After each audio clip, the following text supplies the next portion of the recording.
Bismillahirrahmanirrahim. Assalamualaikum warahmatullahi wabarakatuh.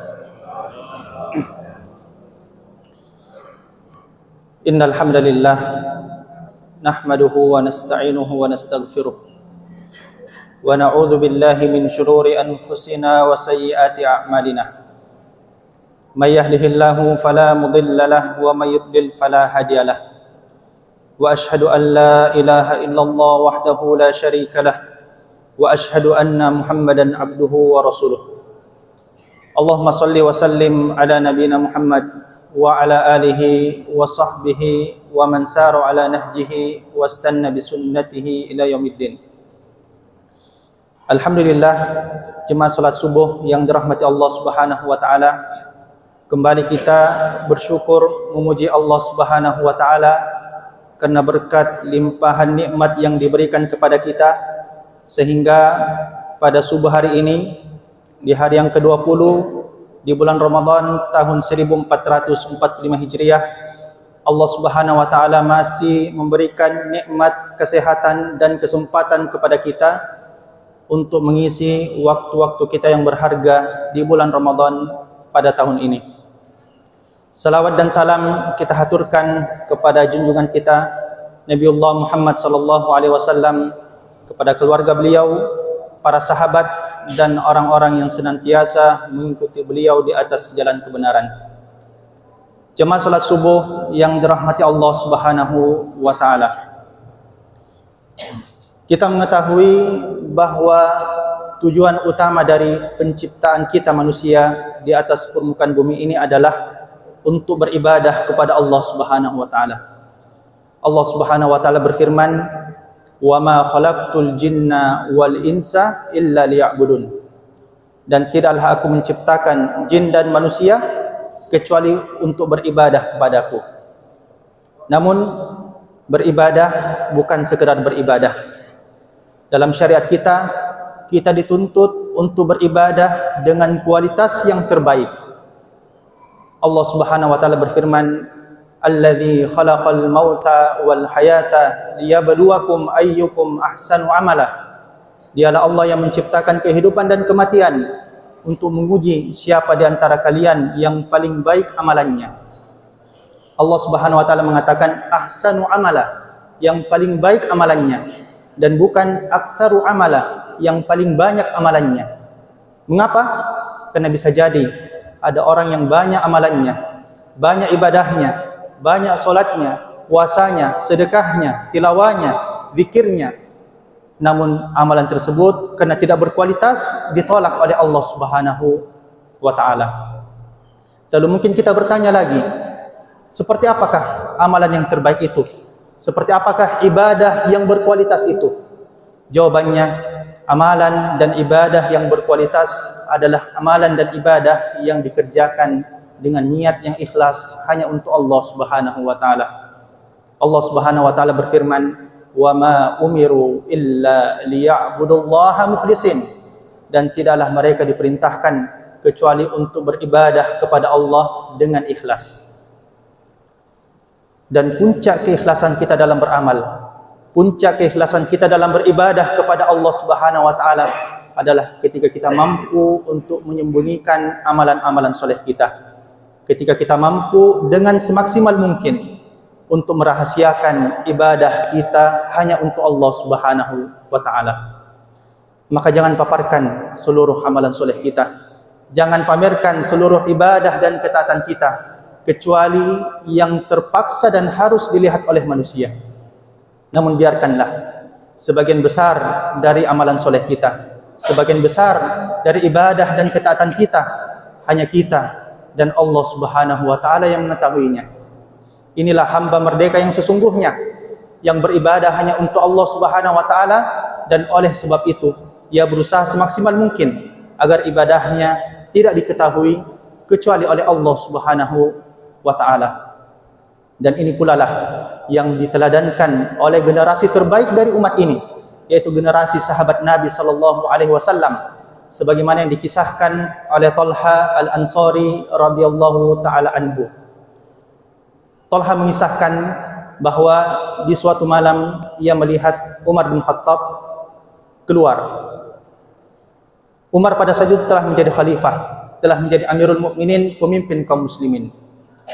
Lalu Talha mendapati Umar ternyata masuk ke dalam rumah seorang wanita. Talha pun heran dan kebingungan.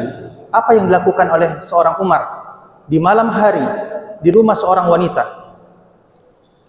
Tatkala Umar telah keluar dari rumah tersebut, Talha pun masuk. Dan begitu terkejutnya ia ketika ia mendapati ternyata wanita tersebut adalah seorang wanita tua, buta, dan lumpuh. Tidak banyak yang mampu dia lakukan kecuali hanya berdiam diri di rumahnya. Talha lalu bertanya kepada wanita tersebut, "Ma balu hadzal rajul alladhi ya'tiki?" Apakah keperluan pria yang tadi mendatangimu, wahai ibu? Wanita tersebut kemudian menjawab, "Innahu yata'ahaduni mundu kadza wa kadza." Sungguh dia pernah berjanji kepadaku ini dan itu. Ya'tini bima yuslihuni. Dia datang untuk menyiapkan keperluan dan kebutuhanku. Wa yu'dhi wa yukhrij 'annil adza, dan menghilangkan sakitku. Talha kemudian yang mendengarkan jawaban tersebut mengatakan kepada dirinya, "Celakalah engkau wahai Talha. Apakah engkau ingin mencari aib dari seorang Umar bin Khattab? Namun inilah yang engkau dapatkan, justru kebaikan yang engkau dapatkan." Inilah teladan kita dalam beramal. Seorang Umar bin Khattab radhiyallahu taala anhu yang di tengah kesibukannya sebagai seorang pemimpin masih meluangkan waktunya untuk melihat keadaan rakyatnya, dan beliau melakukan itu bukan dengan tujuan pencitraan. Beliau melakukannya di malam hari di saat orang-orang telah terlelap tidur. Beliau melakukannya sendiri. Beliau tidak membawa ajudan atau pengawal atau wartawan untuk meliput apa yang dia lakukan. Beliau melakukannya semata-mata untuk mencari ridha Allah Subhanahu wa taala. Oleh karena itu, janganlah kita tertipu dengan banyaknya amalan soleh kita. Jangan kita tertipu dengan banyaknya solat kita, ibadah kita, tilawah kita, zikir kita. Kalau dari semua amalan tersebut masih jauh lebih banyak yang kita perlihatkan di hadapan manusia dibandingkan yang kita sembunyikan dan rahasiakan hanya untuk Allah Subhanahu wa taala. Bukankah Nabi kita sallallahu alaihi wasallam pernah berwasiat kepada kita, "Man istata'a minkum an yakuna lahu khabi'un min amalihi falyaf'al." Barang siapa di antara kalian yang mampu untuk memiliki amalan rahasia, maka hendaknya dia memilikinya. Dan inilah yang diteladankan oleh orang-orang soleh terdahulu. Ada di antara mereka yang buta selama 40 tahun lamanya atau puluhan tahun lamanya, dan tidak ada keluarganya yang mengetahuinya. Ada di antara mereka yang solat malam selama 40 tahun lamanya atau 20 tahun lamanya, dan istrinya sama sekali tidak mengetahui bahwa dia rutin melaksanakan solat malam. Bahkan ada di antara mereka yang puasa selama 40 tahun lamanya, dan istrinya sama sekali tidak mengetahui bahwa dia melaksanakan puasa sunnah secara rutin. Dia hanya mengadukan semuanya kepada Allah Subhanahu wa taala. Dia tidak pernah menceritakannya semuanya kepada manusia, tapi hanya kepada Allah Subhanahu wa taala. Berbeda dengan kita hari ini yang sedikit-sedikit meminta kepada manusia, sedikit-sedikit menceritakan kepada manusia, lalu kita lupa untuk meminta kepada Allah Subhanahu wa taala. Bukankah tidak kurang dari 17 kali sehari semalam kita membaca dalam solat-solat kita, "Iyyaka na'budu wa iyyaka nasta'in." Hanya kepadamu-lah kami menyembah dan hanya kepadamu-lah kami memohon pertolongan. Lalu di manakah bentuk pengamalan dari doa-doa kita ini?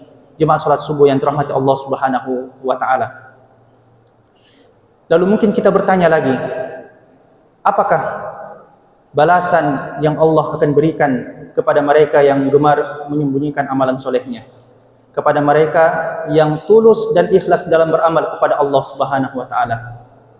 Jawabannya, Allah Subhanahu wa taala akan menganugerahkan kepada mereka husnul khatimah, akhir hidup yang indah.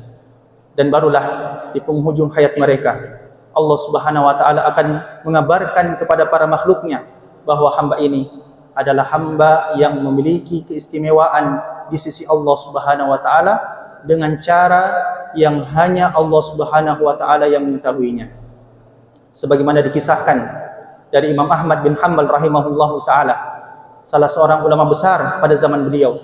Namun beliau pernah difitnah sampai beliau masuk dalam penjara dan beliau disiksa, dicambuk. Namun beliau ikhlas dalam menjalani itu semua, beliau sabar dalam menjalani itu semua, dan beliau hanya mengatakan kepada para pemfitnahnya, orang-orang yang memusuhi beliau dari kalangan orang-orang sesat, Imam Ahmad mengatakan kepada mereka, mau'iduna yaumal janaiz, tunggulah pada hari ketika kita telah menjadi jenazah, ketika kita telah meninggal dunia, akan nampak perbedaan antara kami dan kalian. Dan sejarah mencatat ketika Imam Ahmad meninggal dunia di kota Baghdad di Irak pada saat itu, kurang lebih 700.000 orang keluar untuk menghadiri jenazah Imam Ahmad, yang mana dari 700.000 itu terdiri dari kaum muslimin, kaum Yahudi, kaum Nasrani, sampai kaum Majusi. Mulai dari orang yang mencintai beliau sampai orang yang membenci beliau, semuanya keluar untuk menghadiri jenazah beliau.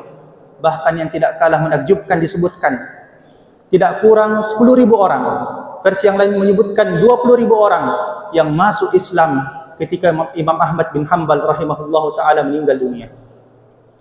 Seperti inilah akhir hidup yang kita inginkan. Ketika kita meninggal dunia, kebaikan dan kesolehan kita terus dikenang oleh orang yang datang setelah kita. Dan inilah alasan mengapa Nabi Ibrahim alaihissalam berdoa kepada Allah Subhanahu wa taala sampai doa beliau ini diabadikan dalam Al-Qur'an. Beliau berdoa, waj'alni lisana sidqin fil akhirin, dan jadikanlah aku kenangan yang indah bagi orang yang datang setelahku. Dan Allah Subhanahu wa taala mengijabah doa tersebut, sehingga pada hari ini ketika disebutkan nama Nabi Ibrahim alaihissalam, yang teringat adalah kesolehan beliau, yang teringat adalah bagaimana pengorbanan beliau menyembelih putranya sematawayang untuk menjalankan perintah Allah Subhanahu wa taala, dan itu akan selalu kita kenang minimal sekali dalam setahun dalam pelaksanaan solat Idul Adha kita. Oleh karena itu jemaah sekalian, sekali lagi inilah husnul khatimah yang kita inginkan. Ketika kita meninggal dunia, kebaikan kita menjadi inspirasi dan teladan bagi orang yang datang setelah kita. Dan kata kunci untuk meraih itu semua adalah amalan rahasia.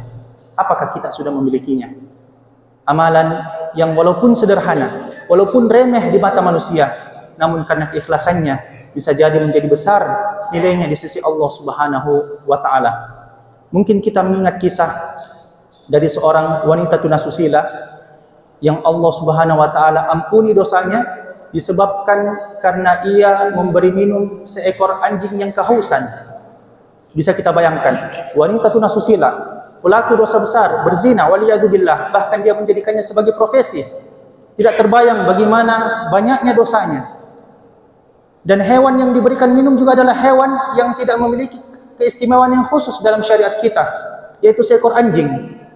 Namun karena ketulusan wanita tersebut dalam beramal, memberikan minum seekor anjing yang kehausan, Allah Subhanahu wa taala mengampuni dosa-dosa dari wanita tersebut. Itulah mengapa para ulama kita mengatakan, janganlah kita meremehkan kebaikan sekecil apapun, karena kita tidak mengetahui kebaikan manakah yang akan memasukkan kita ke dalam syurga. Rubba amalin saghirin tu'azzimuhun niyah.